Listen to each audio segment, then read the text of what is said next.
મૈત્રી ભાવનું પવિત્ર ઝરણું મુજ હૈયામાં વયા કરો, શુભ થાઓ આ સકલ વિશ્વનો, એવી ભાવના નિત્ય રહે. નાનપણથી હું સાંભળતો હતો અને આજે જ્યારે અહીંયા આવ્યો ત્યારે ફરી મેં આ કૃતિ સાંભળી. ચિત્રભાનુની ધર્મ ભાવના હૈયે સૌ માનવ લાવે. પણ આજે જે વિષય પર મારે વાત કરવાની છે એ બંને મહામાનવની ધર્મ ભાવના અને ગાંધીજીનું પુસ્તક વ્યાપક ધર્મ ભાવના. કારણ પ્રકાશભાઈ વિશેષ વાત કરશે.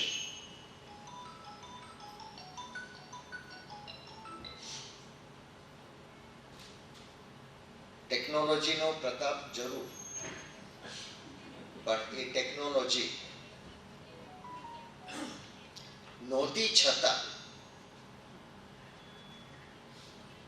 કમ્યુનિકેશનના એ જમાનામાં સાધનો નહોતા છતાં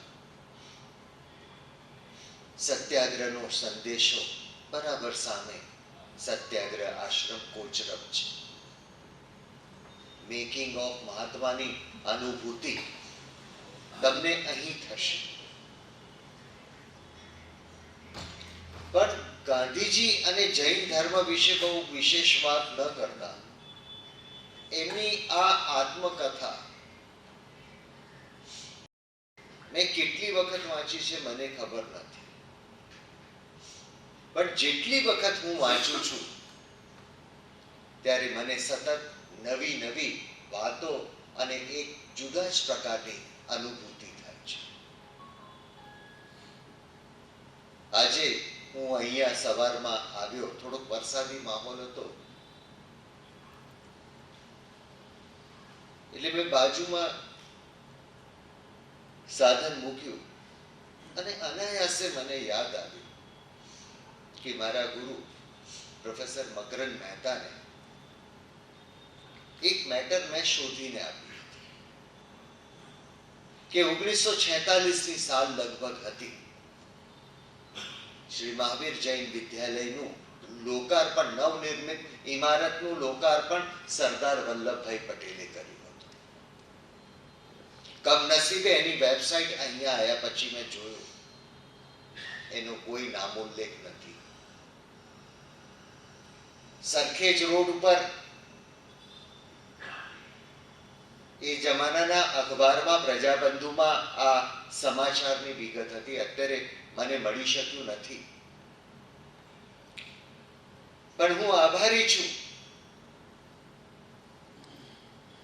અજયભાઈ અને પ્રમોદભાઈને મારી બહુ જૂની દોસ્તી છે.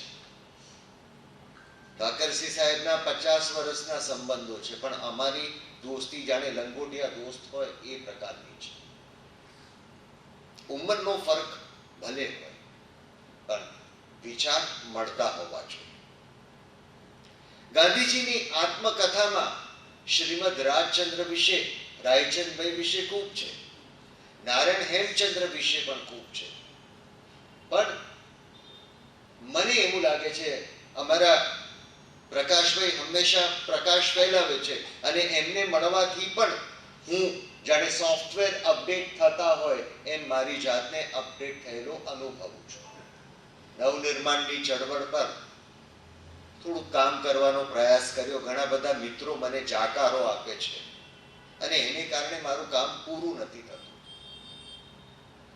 પણ બે લોકોને 302 હેઠળ એરેસ્ટ કરવામાં આવ્યા હતા. એની વિગત ન મળવાને કારણે તમે જુઓ કે માહોલ કેવી રીતે ચેન્જ થાય છે. ફૂડ બિલનો, હોસ્ટેલનો ફૂડ બિલનો પ્રશ્ન લોકોના ફૂડ બિલ સાથે કેવી રીતે કનેક્ટ થાય છે. અને આ સત્યાગ્રહ આશ્રમ, ત્યાંથી ગાંધીજી શું સંદેશો દુનિયાને આપે છે. સત્ય, અહિંસા, સત્યાગ્રહની પ્રચંડ તાકાત. ગાંધીજીના જીવનમાં એમની માનો પ્રભાવ છે, રંભાભાઈ દાસીનો પણ પ્રભાવ છે. પણ ગાંધીના સીતારામ કેવા છે ગાંધીના રામ કેવા છે, પણ એ ગાંધીને એમની માતાના જે સંસ્કાર મળ્યા અને માતા પર પ્રણામી ધર્મનો પ્રભાવ હતો, પિતાના સંપર્કના લોકો એ કેવા હતા, અને એને કારણે એમના જીવનમાં જે ટર્નિંગ પોઈન્ટ્સ આવ્યા છે એ વૈચારિક પરિવર્તન થયું છે. ગાંધીજીએ એમની આત્મકથામાં ખૂબ સાચું લખ્યું છે કે દુનિયાના અનેક ધર્મોનો મેં અભ્યાસ કર્યો છે, પણ માનવ ધર્મની શ્રેષ્ઠતા, માનવ ધર્મથી મોટો દુનિયાનો કોઈ ધર્મ નથી. હું ખુદ પણ માનું છું કે આપણે ગમે તેટલા ઉપવાસ કરીએ પણ કોઈ ઘાયલ વ્યક્તિ પડી હોય એને નિરાધાર મૂકીને આપણાથી જવાય નહીં, કારણ આપણો નાગરિક ધર્મ છે. સરદારની સાર્ધ શતાબ્દીનું વર્ષ છે. અજયભાઈ નો ફોન આવ્યો, કયા વિષય પર વાત કરશું? મને ગમે છે, આ મારું ચોથું કદાચ વક્તવ્ય હશે. 97મું પ્રવચન, 97મી પર્યુષણ વ્યાખ્યાનમાળા. આગામી 3 વર્ષ પછી શતાબ્દી એની મજા છે.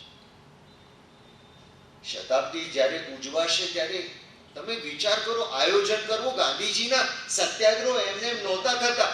માત્ર સત્યનો આગ્રહ નથી રાખવાનો, સત્ય માટે સમર્પિત રહેવાનું છે, અને સત્યને માટે સમર્પિત થવા માટે બીજાનું દર્દ, બીજાની પીડા સમજવી પડશે અને એને તમારે આત્મસાત કરવી પડશે.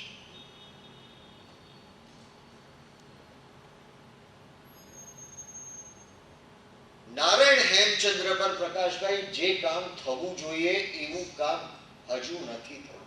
આટલા મોટા ચિંતક, કેમ કે હિન્દી રાષ્ટ્રીય મહાસભા, ઇન્ડિયન નેશનલ કોંગ્રેસ પર જ્યારે મારે કામ કરવાનું થયું ત્યારે પ્રયાગની મહાસભા વિશે નારાયણ હેમચંદ્રે પોતાની આત્મકથા હું પોતેમાં બહુ ડિટેલમાં લખ્યું છે. મને ખબર નથી આપમાંથી કેટલા લોકોએ હું પોતે વાંચી હશે, પણ પ્રમોદભાઈ, હું તમને વિનંતી કરું કે એક વોટ્સએપ ગ્રુપ નું નિર્માણ કરો અને આ બધું સાહિત્ય નારાયણ હેમચંદ્રના, હું માનું છું 50-60 પુસ્તકો તો કદાચ મેં ભોજે વિદ્યાભવનમાં જોયા હશે, પણ આ સંસ્થાના ઉદ્ઘાટન પ્રસંગે, એની નવનિર્મિત ઇમારતના ઉદ્ઘાટન પ્રસંગે સરદારે જે ફૂલ લેન્થ વક્તવ્ય આપ્યું હતું, એની અંદર અમદાવાદ સાથેના સંભાળનાથી લઈને ઘણી બધી વાતો એમને કરી હતી. અને જ્યારે વાડીલાલ હોસ્પિટલ ની વાત આવી, કારણ અહીંયા જે જગ્યાએ વાડીલાલ હોસ્પિટલ છે ત્યાં 1921ની સાલમાં ખાદીનગર બન્યું હતું, અને એ ખાદીનગરમાં 3.5 લાખ મીટર ખાદીનો ઉપયોગ કર્યો હતો, અને એ અધિવેશન પછી 1 મીટર ખાદી વેચી દેવામાં આવી હતી, અને વેચીને પણ ફંડ રેઝિંગ કર્યો હતો. અને તન મન ધનની પારદર્શકતા એ સરદારના જીવનમાં છે, અને રોજ બરોજનો હિસાબ, સવારથી સાંજ સુધી કેટલા પૈસા આવ્યા અને ક્યાં ખર્ચ થયો, આ અધિવેશનમાં સાંજના જમનાલાલ બજાજ ખુલ્લો મૂકતા હતા.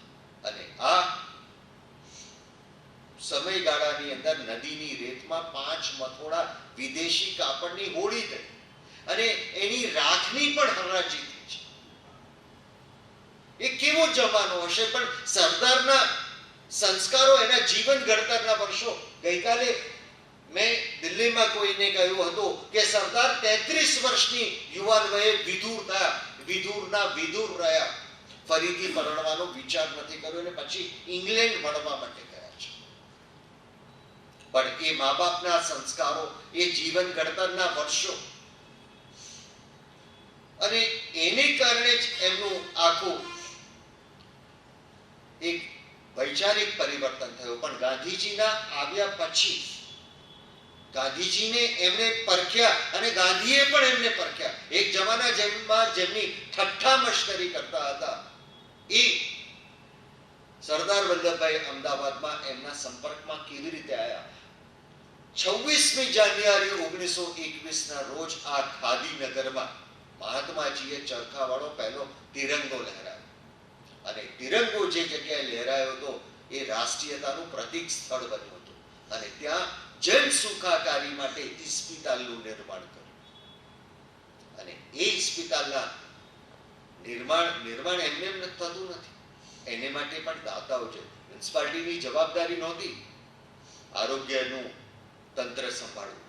અને શેઠ વાડીલાલ અને શેઠ ચિનાઈ એ બે દાતાઓ, એ શ્રેષ્ઠીઓ. અને સરદારના સાથીઓમાં તમે જુઓ, કસ્તુરબાઈ લાલભાઈ અને અંબાલાલ સારાભાઈ, મૂળચંદ આશારામ શાહથી લઈને કેટલા બધા જૈન શ્રેષ્ઠીઓ એમની સાથે જોડાયેલા હતા. પણ ટીમ સ્પિરિટથી આખી એ ભૂમિકા હતી. આ 1921 નો અધિવેશન, એનું સરદારનું માઇક્રો પ્લાનિંગ, એનું મેનેજમેન્ટ તો તમે જુઓ. ક્રાઇસિસ મેનેજમેન્ટ જ્યારે પણ થાય, ડિઝીઝ મેનેજમેન્ટ પણ અગત્યનું હતું. અને સૌથી અગત્યનું હતું ડિઝાસ્ટર મેનેજમેન્ટ. 1927ની સાલમાં જ્યારે પૂર આવ્યું, પણ એના પહેલા 1875માં મહા ભયાનક પૂર હતું. એનું વર્ણન તમને બુદ્ધિ પ્રકાશમાં મળે છે. અને એ સમયે દાતાઓએ દાનની સરવાણી બહાવી હતી. પણ સરદારના જીવનમાં આપણે કેટલાક પ્રસંગોની હું ઝડપથી વાત કરીશ, કારણ મારે ગુજરાત યુનિવર્સિટીમાં આજે પીએચડીની આરડીસી પણ છે, ત્યાંય જવાનું છે. પણ સરદારના મા બાપના જે સંસ્કારો હતા, અને ખાસ કરીને પિતા સ્વામિનારાયણ સંપ્રદાય સાથે ઘનિષ્ઠતાથી જોડાયેલા હતા. પણ મારે ખાસ એ કહેવું જોઈએ, એમના પિતાને પણ કહેવાની હિંમત હતી કે ભાઈ, સાધુઓનો જે મુકદમો થયો છે એમાં હું વકીલ તરીકે મારી સેવા નહીં આપું. કારણ ધર્મ અને રાજનીતિ વચ્ચેનો ફરક સરદાર પહેલેથી સમજતા હતા. અને એટલા માટે એમને બે પ્રસંગો જે મને બહુ સ્પર્શે છે, હંમેશા હું એનો કરતો હોઉં છું. અહીંયા પણ આ પ્રસંગે ઉલ્લેખ કરીશ. દાણી લીમડા રોડ પર એક કબ્રસ્તાન છે જેને ઘન શોધાના કબ્રસ્તાન તરીકે ઓળખવામાં આવે છે. 1924માં સરદાર મ્યુનિસિપાલિટીના પ્રમુખ થયા ત્યારે કોઈએ કહ્યું કે કબ્રસ્તાન પાસે કચરો નાખવામાં આવે છે અને એને કારણે લોકોને અગવડ થાય છે, લોકોના આરોગ્યને ખતરો પહોંચે છે. સરદારે તરત કહ્યું કે છેલ્લા 2 વર્ષથી ત્યાં કચરો નાખવામાં આવે છે, ત્યારે કેમ નહીં બોલે? કમિટી ઓફ મેનેજમેન્ટનું શાસન હતું ત્યારે કેમ નહીં બોલે? અને હવે તમે બોલો છો? તમે મૂળ પ્રશ્ન છે કચરાનો પ્રશ્ન છે, એને કબ્રસ્તાન સાથે જોડીને ધર્મ અને રાજકારણ એ ભેળવી દો છો. તમે એમ કેમ નથી કહેતા અયોગ્ય જગ્યાએ છેલ્લા 2 વર્ષથી કચરો નાખવામાં આવે છે, જેને કારણે આવતા જતા લોકોને અગવડ થાય છે અને આજુબાજુ રહેનારા લોકોના આરોગ્યને ખતરો થાય છે, એને અસર થતી છે. પણ તમે પ્રશ્ન અને ધર્મ સાથે રાજકારણ ભેળવી દો છો, મૂળ મુદ્દો ઉડી જતો છે. બીજી જે વાત છે સરદારની બહુ મહત્વની છે કે એક સિદ્ધાંત સાથે ચાલતા હતા અને એમના ટીમમાં જે લોકો હતા એ એમની જેમ જ સમર્પિત હતા. પ્રમોદભાઈ, ખરેખર સરદારના જે સાથીઓ હતા અમદાવાદના ઘડતરમાં જે જૈન શ્રેષ્ઠીઓએ યોગદાન આપ્યું છે, એના પર પણ એક સ્વતંત્ર કોઈકની પાસે કામ કરાવવાની મને જરૂર લાગે છે. કારણ નવી પેઢીને ખબર નથી. હવે આ સંસ્થાની જો બિલ્ડિંગનું લોકાર્પણ કરવા માટે સરદાર સાહેબ આવ્યા હોય અને આજે સરદારનું 1/2 શતાબ્દી વર્ષ પૂરું થશે, 150 વર્ષ પૂરા થશે. મારો સતત જે પ્રવાસ એને કારણે જ ચાલી રહ્યો છે. સિદ્ધાંતની આપણે વાતો કરીએ છીએ, પણ સિદ્ધાંતનો કેટલો આપણે અમલ કરતા હોઈએ છીએ.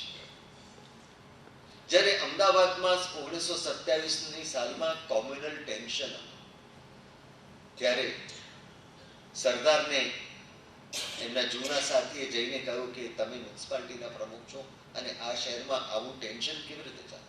ત્યારે સરદારે કહ્યું કે જ્યાં 5 લોકો વચ્ચે એક રાખતા ના હોય, એકતા ના હોય, શહેરને મારી વાત કહી શકું, શહેરને કેવી રીતે સુધારી શકું. અને ઝાડુ લઈને શહેરની સફાઈ કરી શકાય છે, પણ આ તો દિલ સુધારવાની વાત છે. દિલ સુધરાઈનું કામ છે. બહુ મહત્વનો શબ્દ હતો, દિલ સુધરાઈનું કામ છે. તરત જ એ બાજુમાં રહેતા દાદા સાહેબ માવલંકરને સંપર્ક કરે છે. દાદા સાહેબ માવલંકર કહે છે કે ના ના, 5 લોકોની આપણી 25 વચ્ચે એકતા છે. અને અંબાલાલ સારાભાઈને મળવામાં આવે છે. અંબાલાલ સારાભાઈ કહે છે કે ના ના, આપણે તરત જઈએ. અને પછી કસ્તુરબાઈથી લઈને 25 શહેરના આગેવાનો સરદાર પાસે પહોંચ્યા. અને સરદારે કહ્યું કે 5ની મેં વાત કરી છે, અહીંયા 25 લોકો આવ્યા છે, ચાલો આપણે બપોરના તાત્કાલિક શહેરના આગેવાનોની મીટિંગ કરી.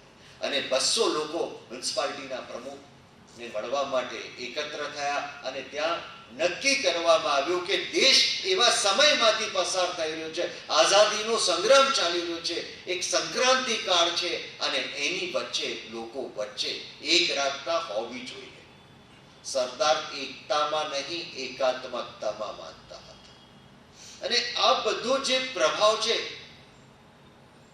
એ સરદારનું વાંચન બહુ નહોતું. જેલમાં ગયા પછી એમને ખાસું એવું સાહિત્યનું વાંચન કર્યું હતું, પણ મિત્રો સાથે બેસે, મિત્રો સાથેનો સંવાદ, અને પછી એમાંથી સરદારે કહ્યું કે આપણા દિલની અંદર રહેલા મેલને દૂર કરવા માટે કોઈ ઝાડુની જરૂર નથી, આપણે આપણા દિલમાં ઝાંકવું પડશે.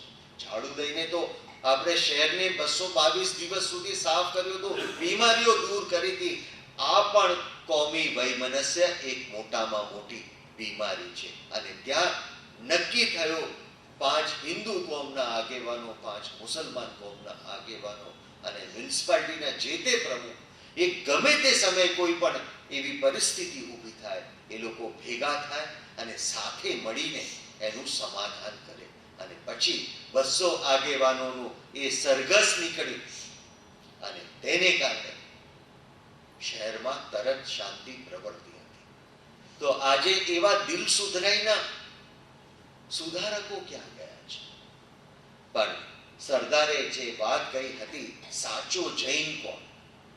1947ની અંદર એમણે જૂનાગઢમાં જે પ્રવચન કર્યું હતું, ત્યારે પણ જૈન ધર્મની એમણે બહુ વિશદ વાત કરી હતી, જૈન ધર્મની વ્યાખ્યા કરી હતી.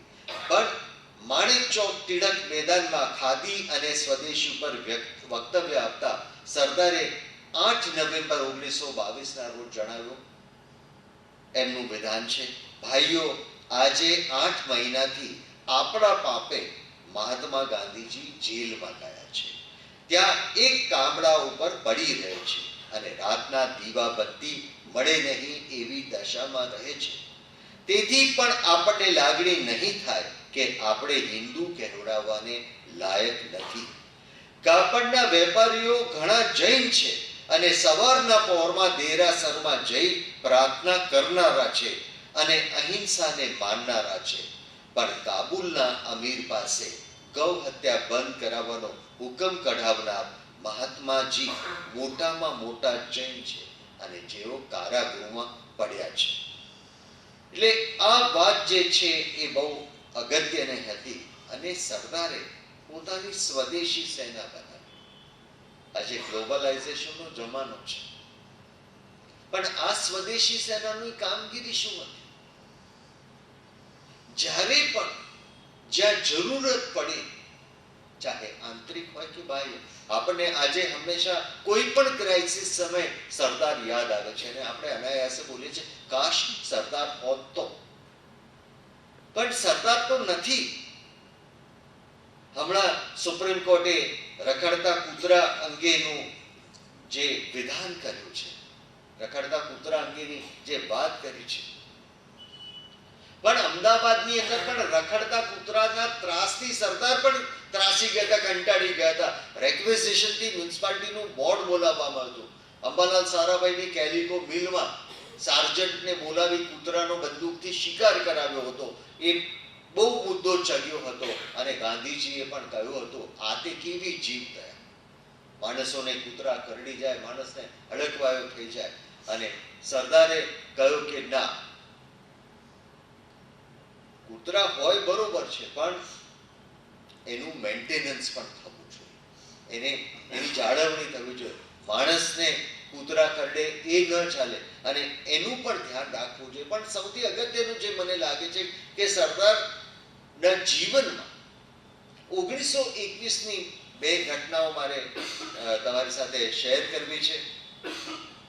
એક ભડિયાદ મુકામે જ્યારે પીર મહેમૂદ શાહ બુખારીનો ઉર્સ હતો અને એ ઉર્સ પ્રસંગે જે રીતના લોકમાન્ય ટિળકે સાર્વજનિક ગણેશ મહોત્સવ અને શિવાજી ઉત્સવની શરૂઆત કરી હતી અને એના માધ્યમથી રાષ્ટ્રીય ચેતનાની જે એક લહેર પ્રસરાવી હતી, સરદાર ઇમામ સાહેબ, મહાદેવભાઈ અને ઘણા બધા બીજા આગેવાનો આ ધંધુકા પાસે આવેલા પીર ભડિયાદના દરગાહ પર ગયા અને ત્યાં ધંધુકા તાલુકાની રાજકીય પરિષદ મળી. હવે આના આયોજકો જે હતા એ સમયના આગેવાનો ઇન્દુલાલ યાજ્ઞિક પણ સાથે હતા. ઇન્દુલાલે પણ એમની આત્મકથામાં પ્રસંગ લખ્યો છે. પણ મને જે મેટર મળી છે એની અંદર શું છે, સરદારે જે વક્તવ્ય આપ્યું હતું એ બિરાદરી ધર્મ પર વક્તવ્ય આપ્યું હતું. અને ત્યાં એમને એક યુવાન મળ્યો. એ યુવાન ગુજરાત કોલેજ છોડીને આવ્યો હતો અને એ ગુલામ રસૂલ કુરેશી. બીજા મનુભા ચુડાસમા, કારણ એ વિસ્તારમાં એમણે બહુ પ્રવૃત્તિઓ કરી હતી. અને પછી એ જ વિસ્તારમાં એ જ બાપુની વાતને વધારે પ્રસરાવવાનું કામ સંત બાલજીએ કર્યું હતું.